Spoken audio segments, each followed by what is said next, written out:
Hey YouTube, home server show. And we're going to get rolling here because I'm kind of behind. Google Plus is being really ornery to me. It's not playing nicely whatsoever. Signing in one more time, see if it'll do it. I don't think it'll do it. Huh. We'll just wait for... We'll do the second show. Okay, I get you back. All right. Yeah, it's just a pain in the butt. If I don't get my local copy, then I got to do all this other stuff. Such a pain in the butt. Thanks, Google. I don't know. Everybody's Google's working fine except the For you. greater Indianapolis area. Doing maintenance on the servers. We barely got this started, so I hope this is doing okay. Yeah, quick sound check. You guys hear us all right? It sounds like they do. Okay. Yep, it's up. Yep, it's up. All right, here we go. This is the Home Server Show podcast, episode number 276, recorded on January the 28th, 2015. It's the Home Server Show. Welcome back to the Home Server Show. I'm your host, Dave, joined by Jim. Jim, we've been having some Google problems. It's all right. It's par for the course. You know what? I had, I've got the Ubi sitting behind me, and I had something queued up for you, to play for you.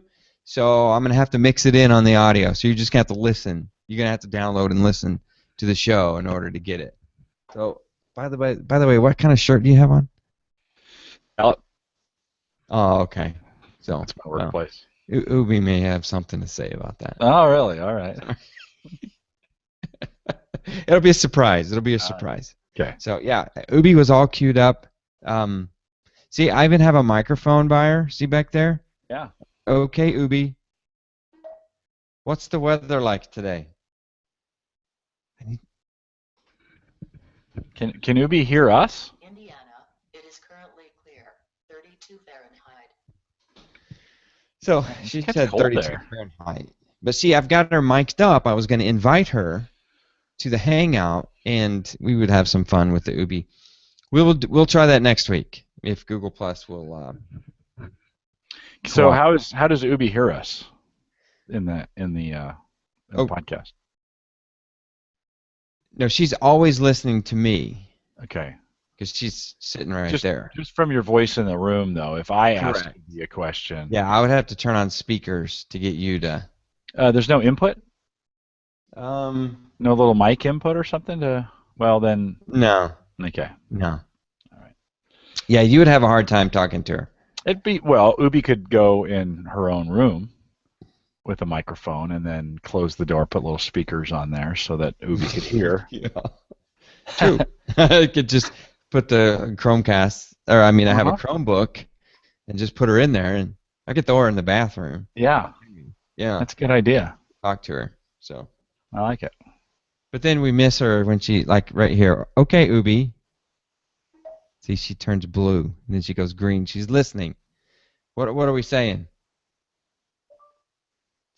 She's confused because we didn't give her a legal command. But hey, this is the Home Server Show. It's episode number 276, and today's topic is buy or wait. And we're talking about buying 2012 R2 or just waiting. Someone in the forums found it at a good price. We'll go over that real quick. We'll go over what happens if you don't have MSDN. Should you buy a 4 terabyte or drive? Skip the 3 terabyte drive. And that came from Backblaze. So a lot of cool things going on in the forums. We got an update from Synology. And we got some Windows 10 action coming down for you. So again, Home Server Show number 276. A member of the Geeks Network. Head out to thegeeksnetwork.com. Is there a podcast in you? Okay, 2 weeks ago we did an ad for Amazon Trade-In, and we're not doing an ad this week because I'm really way behind. I don't even know why I mentioned that. But Google Plus is kind of killing me today, so I'm all flustered. So I'm trying to pay attention to live chat and everything. But okay, so Synology has updates, Jim. If you own, everybody out there, if you own a Synology box, you've probably been notified. It's really pretty good about notifying you. So version 5.1-5022 has an update 1 and a whole lot of mumbo jumbo. There's a PHP vulnerability. There's an OpenSSL, multiple vulnerabilities. So you need to get this thing patched. And that was released on the 22nd, so January 22nd. So everybody get that out. All that open source software that they use seemed like a good idea at the time. Yeah, they've been patching this OpenSSL since I know. the first Heartbleed. I know. It's almost as comical as all the Windows issues, which goes to say, whether it's closed or open source, I don't know if that matters when it comes to safety and security. Both have proven to be. I mean, we work on the Oracle side, and boy, that's even a bigger mess at times. And so, you just don't. That argument, like, oh no, open source is under more scrutiny. There's more eyeballs, all that other stuff. Hooey. It's all Hooey. That's and I'm not saying. Listen, this isn't to say open source is any worse than the closed stuff, because Microsoft certainly has problems, and that's well documented. But I think we've seen recently open source having its own problems. Now, worse, better or worse, I don't know. That people are going to fight over those things. So I'm going to jump out of the argument right there and say I don't know. But this whole idea of there's strength in numbers, well, people got to be looking at it for there to be strength in numbers. So it didn't really work out that way. There's also weak links. Yeah, exactly. So, yeah. So I don't want to hear that argument anymore. yeah. It's good stuff, right? I mean, certainly it has allowed having open source software to be able to do that kind of stuff has allowed Synology to run with a lot of stuff and put that on their box and not it be $1 million, right? I mean, that's some of the benefit of having that out there, and they were able to pick that stuff up and make that a really robust box. So for people who ask me, and I get that question about a NAS, what do I get? I'm like, well, do you want to mess with it or not? And if you want to mess with it, man, you've got to be on the Synology box. It's certainly one that's got I was fielding some questions on the other side of it, the box that you don't really mess with. And I was just like, no, you just can't do any of that stuff. If you want to tinker, you got to head over to the Synology box. That's the one you tinker on. Does it rhyme with Bobo? Yes. I couldn't think of a good. What does it rhyme with? It rhymes with Crowbo. Dodo box. Yeah, no, you're not doing much on that box. No, you're not doing much. No, you can definitely tinker with the Synology. There's a little app store for it where you can load official Synology apps, but you can also load other apps that Synology has vetted and said, hey, these are good. Of course, written by other people. And people are also side loading stuff. So there's some folks that have gotten a crash plan to run on their Synologies. And that's kind of crazy. But people are doing it, and it's definitely tinker worthy, I guess you would say. Yeah, no, it's the one you want to mess around with for sure. I've just been getting a lot more questions about it in the various forums and stuff, and so it's certainly of course QNAP, we've talked about this too. QNAP is making a run at this too. I think if QNAP is that nice middle solution. I think you got Ultra Tinker with Synology. You've got kind of that middle QNAP. They got some great stuff in there, and I haven't messed around with it to know if you can tinker as hard on there as you can. So. Man, QNAP's doing some nice stuff right now. I was really impressed with them at CES. I really like the box.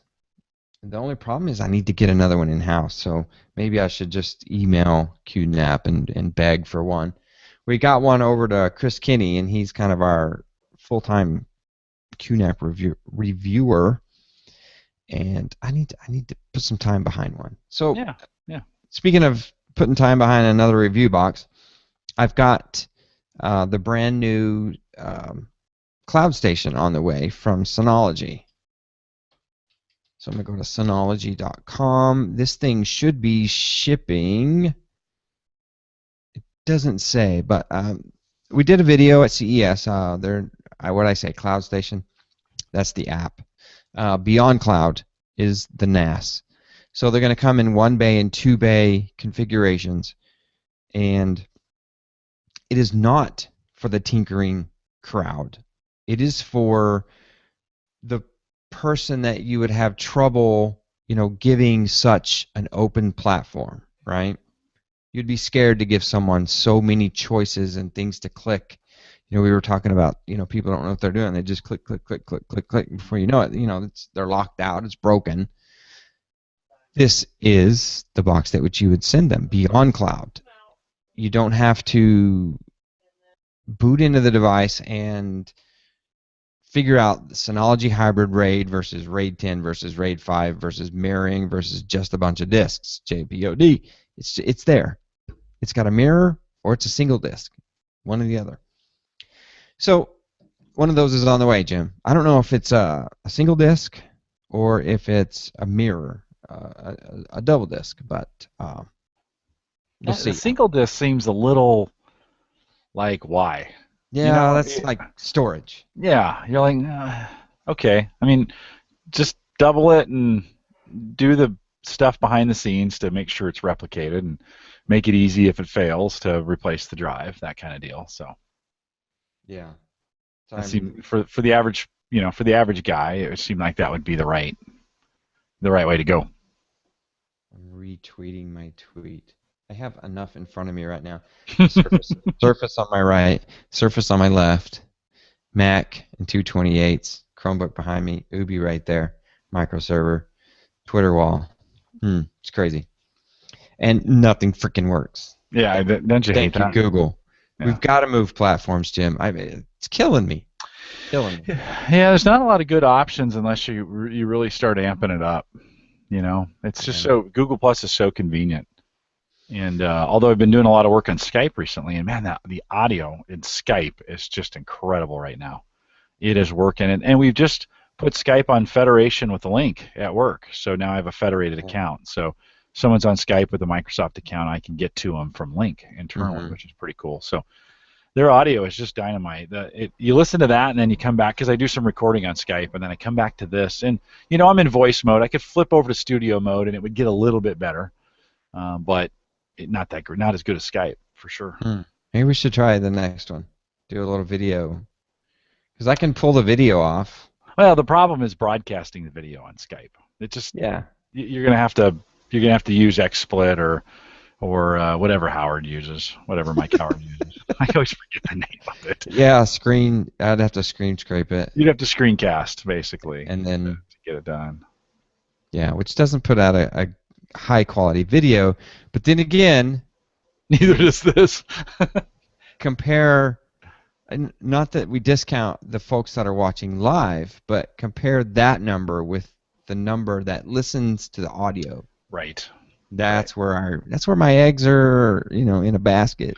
The audio guys. I've always said that, audio first, right? Yeah, well, we almost burn too much time on the video stuff sometimes because the audio is 10 times or whatever, 100 times more listened to than the video is. It's a good point. You're kind of like, and the live guys out there, they're content with what they get. They complain, but it's, it is what it is. So I'd still try and do it. I mean, it was nice in the days of Ustream and we could grab that Skype and send it out that way, but I don't know. It's one of those things I think about, and then I've got work to do, so I stop thinking about it. Right. Well, that's when HD wasn't that popular either. So yeah, Mike Howard says Skype just does not have the Google Hangouts are totally inefficient when it comes to the way they broadcast. They just consume a lot of CPU and a lot of bandwidth. Yeah, they do. Mike he says that he screen scrapes and they still record. They don't screen scrape. It's really not a screen scrape, right? They're grabbing that. He records it in 1080p. Yeah, 1080p. So he still has the video. Yeah. So we could record. I could record you, right? With software. I could record both the video windows. Yeah. Ask him how many hours he spent figuring that out. That's right now. That's the brilliant thing. Now he can just tell us. Yeah. 10 minutes. For sure. 10 minutes. We'll send you a donut, Mike Howard. Actually, we some pancakes. Pancakes. Actually, we've done. You tired of waffles? We've done a video about podcasting before. So, but Yeah. hey, back to the home server show. Right. Back to my notes. So Jim, I've got that Synology box. I think it's on the way. Good. So maybe if I like do my review, maybe I can lick a stamp and send it on your way. Maybe so. If they'll let me do that. Yeah. Well, I've got 6 2.5-inch drives sitting on this that I thought, I would use and replace. People's laptops would break, and I would use them as help them out. Never happened. So they're just sitting there. So. Okay. So because you passed your Synology on. I did. So Gordon has the Synology now. He took it. He wanted to try it. I think we mentioned this last time. He said, maybe we didn't. He was really glad he did, because when he moved, his Windows Home Server went down and it became his primary box. Right. So we'll have Gordon on and talk about that at some point. Right. So we'll do a podcast about that. Backblaze. Backblaze is in the news again. Backblaze is kind of popular in the Mac community as a cloud backup service. And these guys, every year they do like a hard drive analysis. These guys they're a data center, so they know what fails. They know when they put a hard drive in, they know what the life is, and they know when it fails when they pull one out. So they track all of that. And they did it again.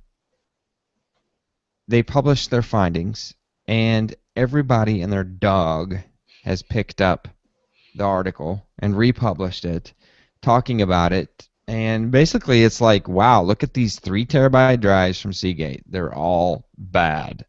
Well, it's relative to the data, what they put in to how much they got out, but it does look, when you look at their bar graphs, compared to Western Digital and the Hitachi drives, the Seagate 3 terabyte drives had a super high failure rate, and their 4 terabyte drives did not. I'll put some links in the show notes for you. And this was a big topic on the forums, Jim. I don't know if you saw the huge topic started out there by Drashna, and there was some nitpicking. Got a little heated in there. Got a little heated. And so it's hard drives. I always say hard drives. You're either your Ford or your Chevy, right, Jim? So I didn't realize how passionate they were about it. Right, I'm like, guys, these are just hard drives, Yeah. Wow, I just and your server just dropped off. I saw that. The video call ended because of an error. That's it. We're depending now on.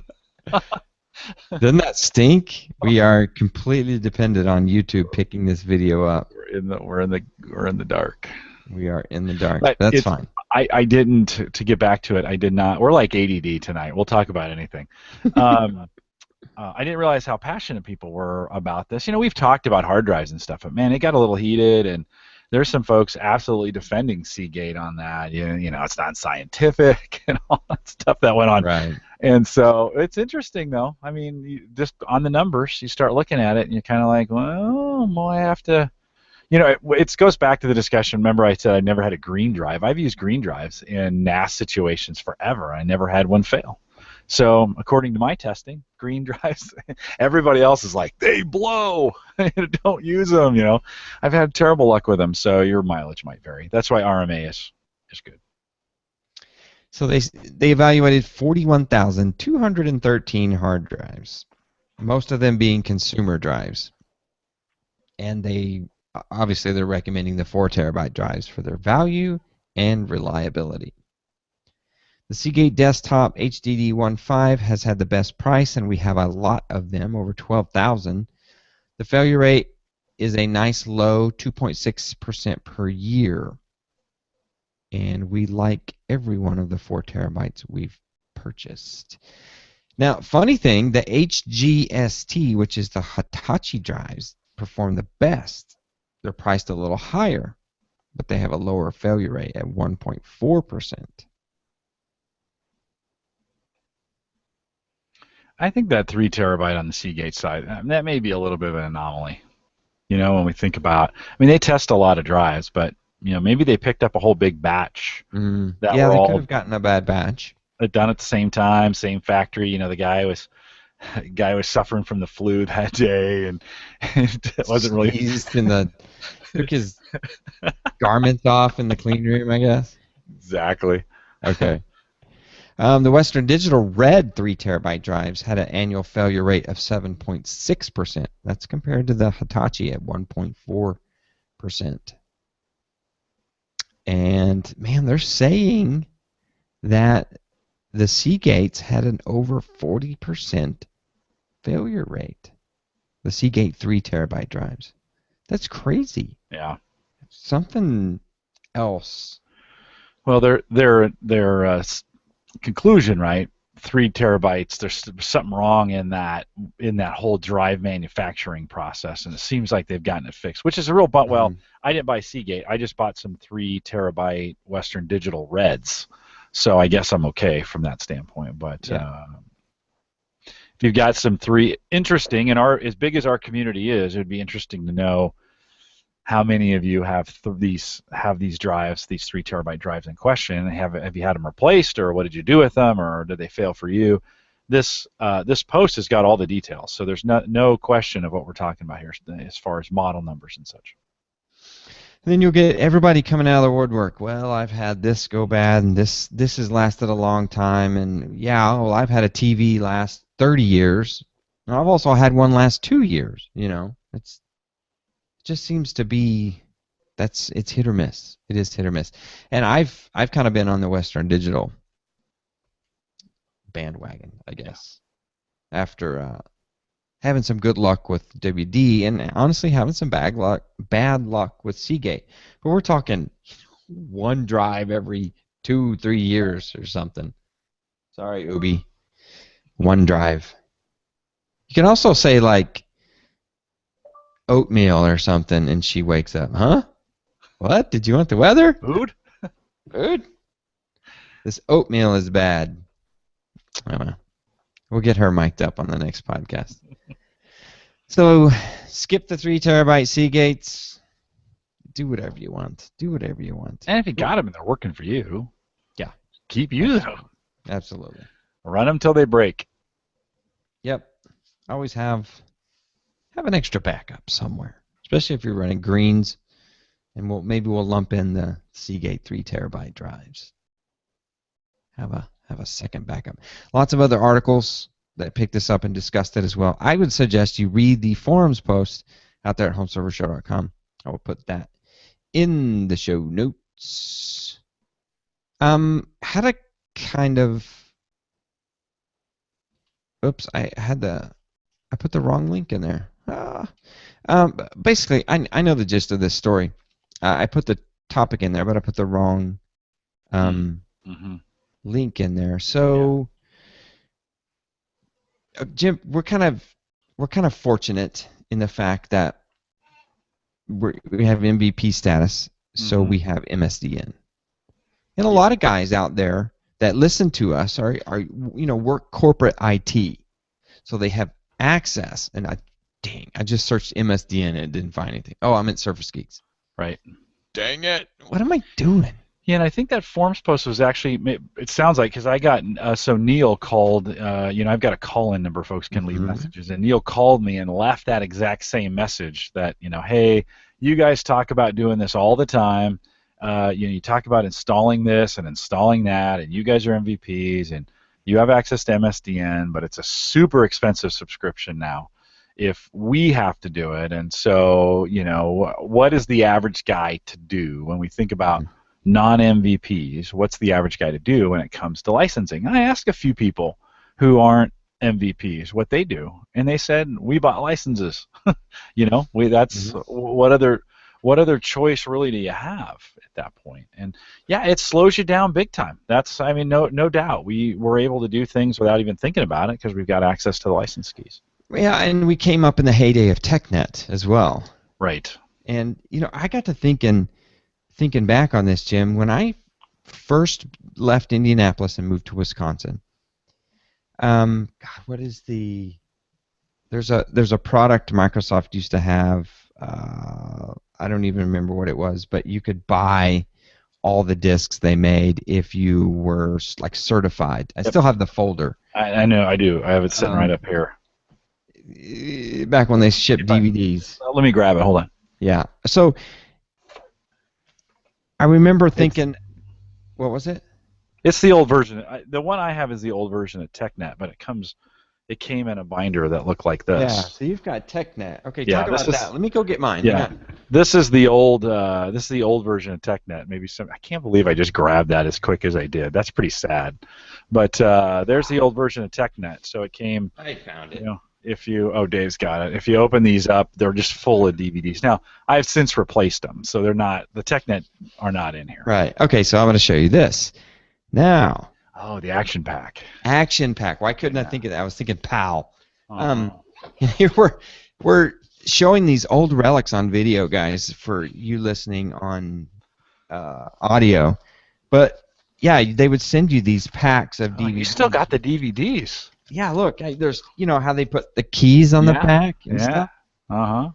Wow. Dynamic CRM, virtual server. Oh, SBS 2003. Yeah, like that's not old. But so I remember doing this once, like a decade earlier. But you'd have to have some kind of certification. So I was like, well, I'll just go get certified. So I went and I scheduled some test. Maybe it was an SBS test or something. And I went and took it and passed it. And then I submitted Action Pack. I paid like $150. And I got it. And that was before TechNet was cheap. TechNet was still expensive. And got the Action Pack.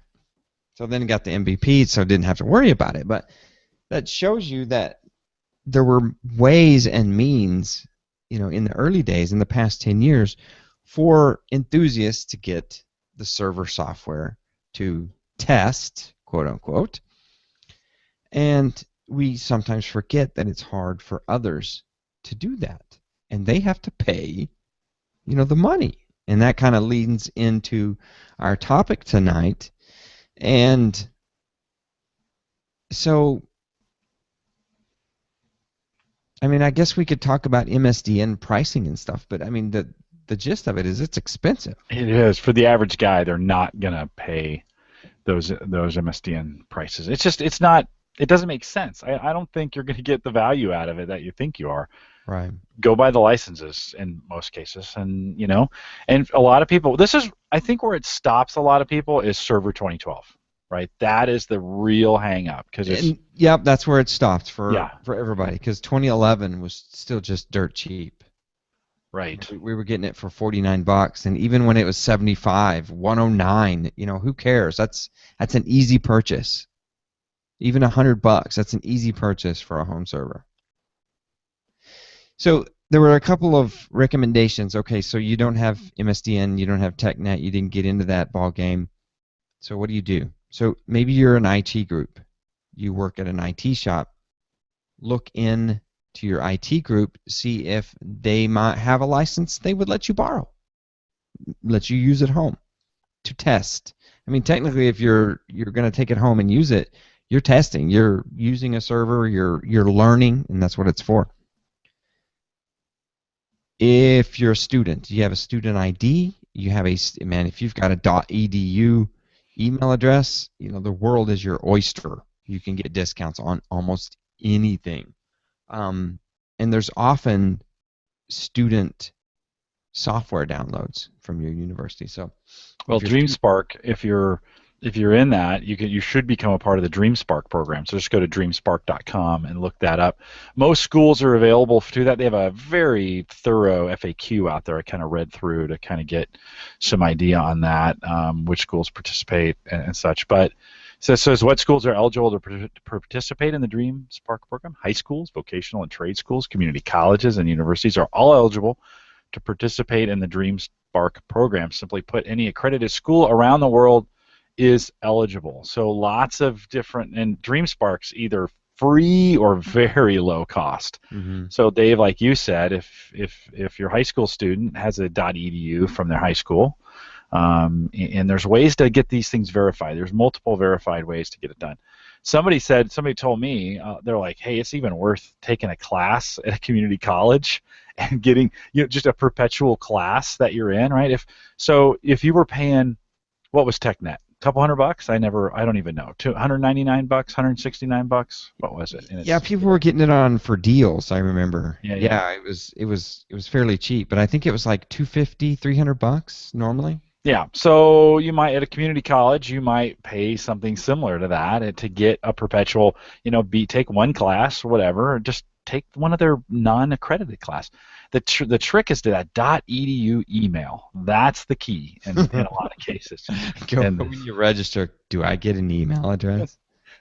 No. I almost Okay. want to start my own university of some kind, just to pick that up. EDUs. Yeah. But if you're an alumni and I still have a .edu, I think that'll work, right? I mean, so there's some requirements. You should go out and check it out, right? There's a lot of variances in this, and I don't want to just carte blanche this thing. So if you've got an education.edu, it's worth checking out for sure. Dreamspark.com. Lots of stuff for free out there. Yeah. Vet that yourself. We're not saying break any laws, break any rules. Just check it out. It's available to you. If you're, an accredited member of an academic institution, play by the rules. The last thing I was going to say is, two more. If you're an IT group or a small IT group, man, talk to your boss about getting it in the budget, about getting MSD in. That's one of the best things you can do for an IT group, is to be playing with other servers and bringing up servers, in the back office there of your IT group to experiment with. I remember, when I worked corporate networking, that's how we got internet. Is we purchased an ISDN connection, and then we shared that with what was RRAS or something. The dial-in server when it was back on NT server, and we shared it with a server, 128K ISDN connection. Mm-hmm. So that's how we had internet in our company, and it was nobody knew about it, right? It was so new. That's how things get done, is you test them in the back room. Mm-hmm. But get an MSDN subscription for your company. Get that into the budget. If not, right now, get it for next year. Maybe you can have it, next year put into the budget. The last one I completely forgot. Your company. Check your company. Now, you may not be able to get Microsoft software, but sometimes your company will have deals with other software vendors where you can download, software. I know a lot of companies have deals where you can get, a copy of Office or something. But just check with your company if there's anything available for you. You never know what's out there. That kind of leads into our main topic: should I buy or should I wait? So, cue the Clash music. So JetMac96, who comes to the meetups fairly frequently, says found this is in the forums, guys. I'll give you a link. 2002 Essentials R2 is down to $349, Jim. $349. Wow. Maybe while I talk, Jim, check that at Amazon and see if we can get 2012 Essentials R2 and see what that price is. Maybe it's jumped up. Okay. But he says, is this a preemptive step to clear out the versions, clear out the inventory? And is there going to be something coming around the bend? We all know that Windows 10 has been, previewed. Is, by the end of the year, is there going to be a new server version? I would think so. We don't know. And he wants to know if it's a good idea to go ahead and pay the $350 now, or save his money and wait. He doesn't want to be a cycle behind in a couple of months. He's running 2011 right now, and a purchase like this, Jim, will a purchase like this will take care of your server for, I would say, a minimum 3 years, and you probably going to get a whole bunch more out of that. And it depends on when Microsoft twilights that product. Did you find a price? $244. What? It's Microsoft Windows Server Essentials 2012 R2 64-bit English version DVD, $244. Oh, that's not essential. Well, no, it says essentials. It's got essentials on the Are you on the kidding box. me? Yeah. Is it R2? Are you sure, R2 John? 2012. Hold on, I'll send you the link. Here, we'll put it in the chat. I gotta check. I'm intrigued. Hold on, let's get the. That's what it Microsoft says. Maybe I got Windows something wrong in there, but let's. I got 389. Well, that's the first one. Keep going. Okay. Here, I'll put it in chat. There's the link. Microsoft Windows Server Essentials 2012 R2. Oh, it's the academic 64-bit. edition. That's why. AE. Sorry. AE is academic edition. You missed that one, man. I did. That's all right. Well, if you're in academia, another reason to get cheaper. Yes, 245. So 389 is the going price. I wonder if this On is Amazon. get one of these on eBay. Not the greatest way to go. So let's go Windows Home Server 2011. I'm on Amazon, guys. Wow, 249 open box. My God, what has happened? That is crazy talk. Maybe. Wow, that is crazy. I bought a license there near the end, Jim, when it was like $35 to kind of buy a license to be legal for, I used it for well over the testing period. Maybe I should just sell that. I know. I've got a Holy couple behind me. Maybe they're worth selling at this point. I don't know if Yeah. anyone's buying them for that, but Yeah. So, do we buy now? Do we recommend the buy? What was the end price? $389. It's gone up. $389 at Amazon. Yeah, Yeah. I'm sure it fluctuates. And who knows? Who knows what the offering's going to be in the future? Kind of just depends, man. I tell you, it really depends on your threshold for pain, right? If you want to, $400 for server software, I think you got to have some pretty good reasoning to pick that up and use it and get some really good value out of it. I think if you're going to tinker with it, well, if you got $400 to tinker with, hey, it's your money, right? But oh, man, that's a pretty steep entry price just to tinker around. And I'm not so sure for the home, for the guy who's tinkering who's just looking for storage. I'm not sure it's the best way to go, especially with all the tools that much of the stuff can be done on a Windows 8 box now. So for what most people do when we talk about file sharing and setting that up, and backup's a little sketchy. You're going to miss the automatic backup in the dashboard and some of those kinds of things. Certainly that's not going to be there, but there's some other. I tell you what, $400 buys a lot of Acronis backup, man. Well, still though, what if you wanted to go Paragon or Acronis to get backups and automated backups to, even a NAS destination? Cumulative, you're still going to be paying a lot of money. Now, we're not even talking about hardware, Jim. There's a minimum of $500 of just electronics. We're not even talking platters yet. So I don't even know how much my server costs. I would say it's at least $400 in hardware and probably $500-$600 in hard drive platters. So we're not even talking about that. Although, you're talking to Synology. We were just talking about Synology earlier. You're going to get a 5-bay Synology box with the drives loaded out. You're close. It's going to be a lot of money. You're close, right? And they have a software backup package. Yeah. But it doesn't do the things that people love. Thanks. Backup completed successfully. Why? It backs up when I'm trying to podcast. Gotta get that schedule right, man. FFS. Jesus. I love that balloon. Hey, I completed successfully. Happy day. Are you happy? No, I'm not happy. You shouldn't have been running. People like People like their dedupe, Jim. People like single instance storage.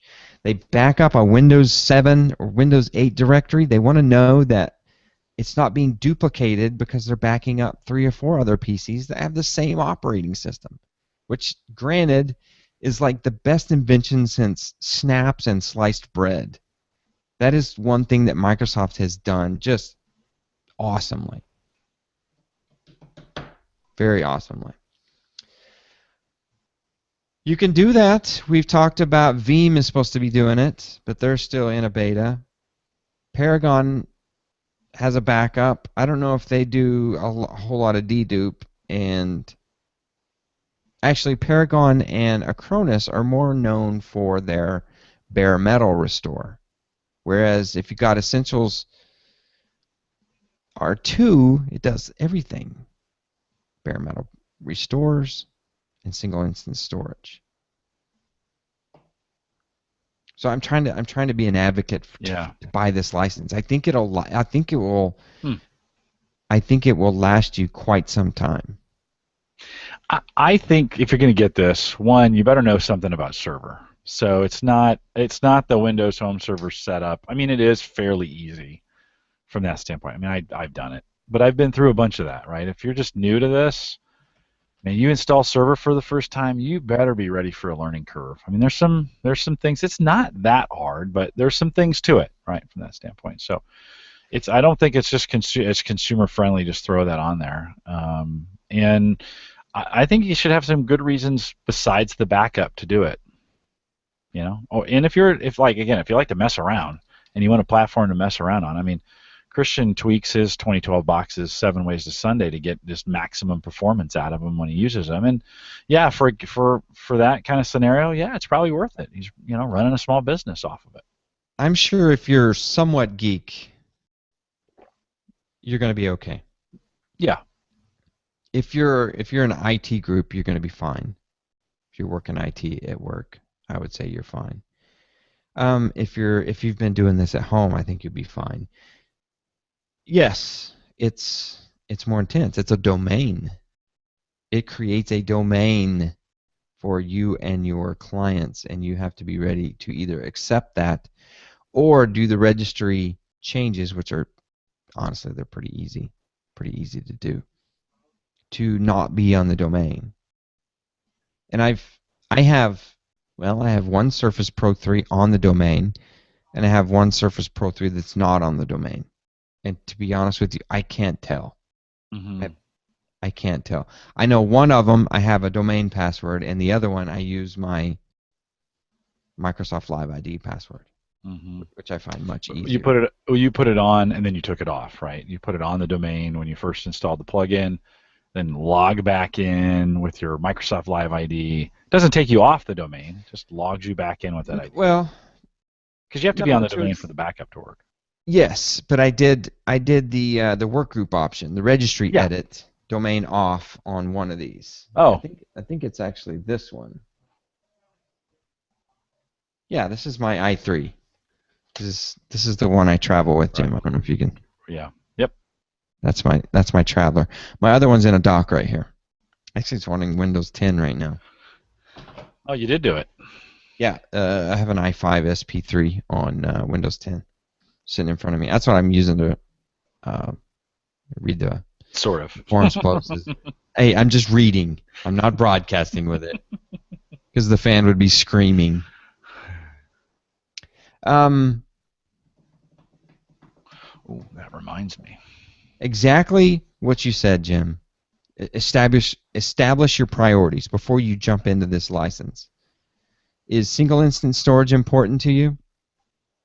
Is bare metal backups, bare metal restores important to you? And God, I hope I'm not jinxing myself, but Jim, I have not done a bare metal restore in this household. Yep. I bet it's been 2 years for me. V1. Yeah. V1, I did some. 2011, completely never did it. Never did one that counted, right? Right. There was always, playtime and lab time. If you have a lot of PCs in your household, I would say get it. Definitely get it. I went the route that you're probably not going to be able to afford, and that, unfortunately, doing the podcast and being an MVP, it's easier for me. I got server 2012, Jim. So I loaded the server, and then I did the essentials role, quote unquote. You can load the essentials role, which makes it a server with essentials on it, and then that made it legal for me to do, more legal, to do virtual machines. So I have several virtual machines. I have a Windows 10 virtual, a Windows 7 running Media Center, and some applications like for my Ubiquity access points and stuff. Plex. There's a Plex server out there. So is that how we want to leave it, Jim? Yeah, I think so. It's not clear cut, right? It's not a yes or a no. It's you gotta kind of measure what you want to use, and if you want to separate yourself from that kind of money, you gotta make that call. From that standpoint, if you're gonna do that and you're gonna use it in production, and you want to be legal to get it done, you gotta make that decision. If you're gonna drop those kinds of bones for that kind of software, it's great software. There's a lot of stuff you can do with it, and is it worth it? Well, if you needed to do all those things at Apple, it's no different than plopping down $400 or $500 for a Synology box, right? I mean, it's about the same price. Maybe in some cases, Synology would be a little more expensive for the hardware. And they can be very expensive, especially when you get up to the 5-bay and the 8-bay drives. But you need to consider hardware. I rarely consider hardware in my equation because we already have it, right? Mm-hmm. We've built a server, and one of the things that we do is we take I took my Core i7 desktop and moved it to a server role. Yeah, you move it down, you push it down into a server. And then I push Surface Pro 3 up. That's my desktop now. Right. So things change. How things change. And I went the other direction. So I purchased a Core i7 and elevated that up to my studio PC. So that's the one I use on a day in, day out basis. I'm doing all my video work, all the audio work. I went the speed for that, and then I pushed the Core i3 that had been the studio. I pushed that down to the server. It would help that it was in a box that had a bunch of bays. It's in that Antec 900 case, and so had a bunch of bays. It made a nice server box, and I've got 6 drives in there plus the SSD plus a CD-ROM drive, and there's still room to spare in that box. So depends on what you want to look at. You wanted to run a bunch of VMs. I'm still running some VMs on it from time to time. Nothing. It's just testing. I bring them up, take them down, kind of deal. But So it just kind of depends what you got. So you're right. A lot of times we don't factor in the hardware price. Yeah, factor in the hardware. Compare it with the bays that you want to run on a Synology, because it's pretty easy to get a new case and add in a SATA RAID card, and it's not that easy to do it with a Synology box. So there are limitations there as well. Limitations. All right. Hey, let's talk about that in the forums. There's already a post, and I'll put that in the show notes. So speaking of Synology, IOSafe, we'll end it up here. IOSafe has a brand new 1515 Plus. So if you would like to jump into new hardware, new backups, and RAID NAS, how about getting one that's fireproof and waterproof? That's what I'm talking about. 1515 Plus can be scaled up to 90 terabytes of raw storage, and it's by IOSafe, powered by Synology Disk Station, but it's fireproof and waterproof. I'll put that link in the show notes. Actually, just go to iosafe.com and buy one, and tell everybody there that Home Server Show sent you. I want to see one. I want to see one in the wild. That would be cool. By the way, my 1 terabyte Solo, that I almost made 500 gig when I bought it. And that I upgraded to a 1 terabyte 3 years ago, maybe 4. Still spinning. A long time. Still spinning there, and it just runs. It backs up my 2011 box. Blue lights are still on. I see it behind you. I check it from time to time, and it just keeps chugging along. That was a good investment. I think I paid I don't know, less than $200 for that thing in the day, and or maybe it was right at 229 maybe, something like that for a 1 terabyte. Which Ubi listening to me or what? What's going on back there? No. I'm Oh. looking for my IO-safe. It's right over Oh. here in the corner. Yeah. It's not really in full frame, but I still have one as well. She's out of action right now, but it still works. It's window dressing back there. Twice a day, mine, the 2011 kicks off the backup, boom, and then I go in and clean it up from time to time, and I delete the. I'm getting to the spot where the backups are getting almost to the terabyte. In fact, they're getting. It's probably time to check it.